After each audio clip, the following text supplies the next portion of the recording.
Ang cellphone ni ate ay namamatay pagka hindi nakasaksak ang charger. Ngayon ay hanggang sa hindi na talaga magamit. Hindi na magamit. Maski nakasaksak pa ang charger ay hindi na talaga mabuhay.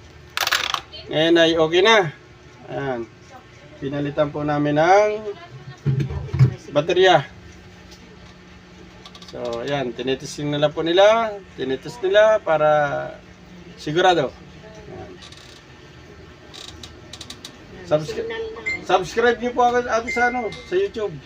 Inaano naman kita, nag-chat na ako sa iyo. Saka sa Papasok na po mga chat dito. Yan Hindi ko magamit nun. Daming chat.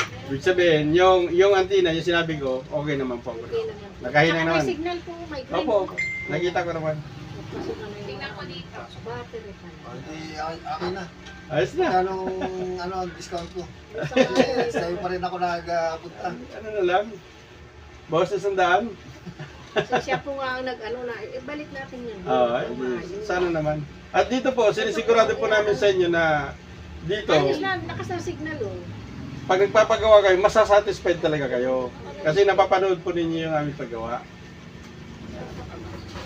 At hindi kami nagluloko sa kwan. Ganyan. Yung sabihin battery, hindi Opo. po Kasi namamatay siya ay 57 ay buhay pa rin.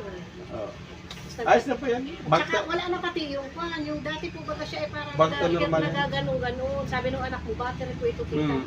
Tsaka niagot at nagpatay dahil siya na blink-blink. Para po baga siyang... Hindi kaya na ng power ng... Para po baga siyang nagakirat-kirat. Edi, hindi na talaga, ayaw na niya. Edi, Ayos man yung battery. satisfied po kayo ate. Satisfied na kayo. Ayan. Ito maganda na. Ayan, si ate satisfied na po sa ating gawa. Ayan. Ayan, si kuya. Anong pangalan niyo kuya? Daniel po. Daniel. Ikaw ate? Daisy po, Sister Daisy, ayun. Sige, salamat po. Maraming sa inyo. Okay po.